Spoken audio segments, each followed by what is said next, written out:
کتنے لوگ تھے جو ہمارے ساتھ چلتے ہوتے تھے؟ آپ ذرا اپنے ذہن پہ زور دیں۔ بچپن کے دوست، کلاس فیلوز، کاروباری ساتھی، گلی محلے کے لوگ، رشتہ دار، اعزاء و اقربا، آباء و اجداد، اور کتنے لوگ آپ کے مخالفین، معاندین، یہ ساری فہرست ذہن میں لائیں تو ایک دم خیال پڑتا ہے فلاں بھی چلا گیا، فلاں بھی چلا گیا۔ کوئی سال کے بعد اچانک کوئی بات یاد آتی ہے تو یاد آ جاتا ہے، کوئی 6 ماہ کے بعد یاد آتا ہے۔ کئی ایسے لوگ ہیں کہ سال ہا سال بعد یاد، ہاں وہ بھی ہوتا تھا۔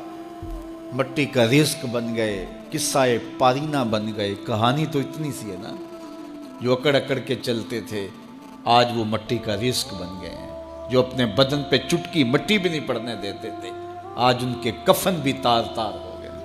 حضرت غوث اعظم فرماتے ہیں قبرستانوں میں جا کے دیکھو کیسے کیسے حسینوں کی مٹی خراب ہو رہی ہے۔ اللہ اکبر، بدن خاک میں مل گئے، ہڈیاں چور چور ہو گئی، ریزہ ریزہ ہو گئی، قبروں کے نشان بھی مٹ گئے، کتبے بھی ٹوٹ گئے، مٹ گیا مشتاق دل سے رنگ یاد رفتگاں، پھول مہنگے ہو گئے، قبریں پرانی ہو گئی۔ کون کسی کو یاد کرتا ہے؟ اور اسی طرح ہم مل کے مٹی کا رزق بننے والے ہیں، لیکن کوئی ایسا کام چھوڑ جائیں گے، اپنے رب سے جڑ جائیں گے، اپنے رب کے بندوں سے جڑ جائیں گے، رسول کریم کے دامن کو تھام لیں گے تو پھر موت بھی مرنے نہیں دے گی۔ پھر سر خرو اور سر بلند ہوں گے، پھر عزتوں کے تاج سروں پہ رکھے جائیں گے، وقار کی مسند پہ بٹھائے جائیں گے۔ فقیر نام تنا دا باہو، قبر جنہ دی جیوے ہو۔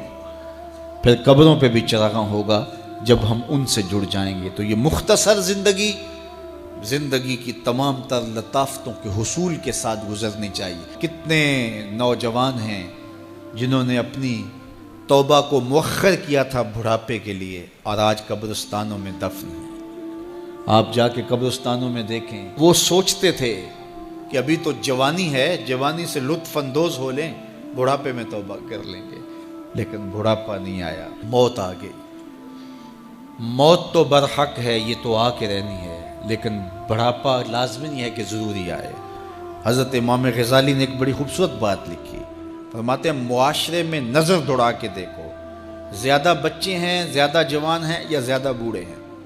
تو کہا آپ کو بچے زیادہ ملیں گے۔ ہر گھر میں دیکھ لیجئے، بچے زیادہ ہوں گے، جوان ان سے کم ہوں گے، بوڑھے ان سے کم ہوں گے۔ تو اگر بوڑھے تھوڑے ہیں، جوان زیادہ ہیں، تو غزالی فرماتے ہیں پھر بات سیدھی سیدھی ہے، بڑھاپے تک کوئی کوئی پہنچتا ہے، زیادہ جوانی میں چلے جاتے ہیں۔ اور کہا کہ اگر جوانوں سے بچے بھی زیادہ ہیں تو پھر اس کا مطلب بھی سیدھا سیدھا ہے کہ جوانی تک سارے نہیں پہنچتے، بہت بچپن میں چلے جاتے ہیں۔ غرہ کس پہ، ناز کس پہ، غرور کس پہ، تکبر کس پہ؟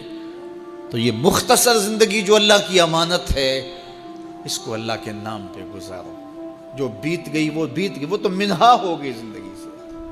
وہ مجھے رات سے کچھ لوگ میسج بھیج رہے ہیں کہ آج 16 مارچ ہے اور آپ کا پیدائش کا دن ہے، مبارک ہو، اللہ سب کو جزا دے۔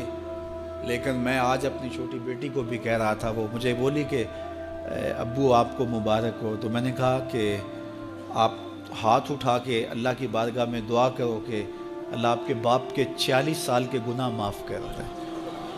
یہ تو زندگی گزر گئی ہے، 46 سال میرے ہاتھ سے نکل گئے ہیں، میں الٹا بھی لٹک جاؤں تو یہ میرے ہاتھ نہیں آ سکتے۔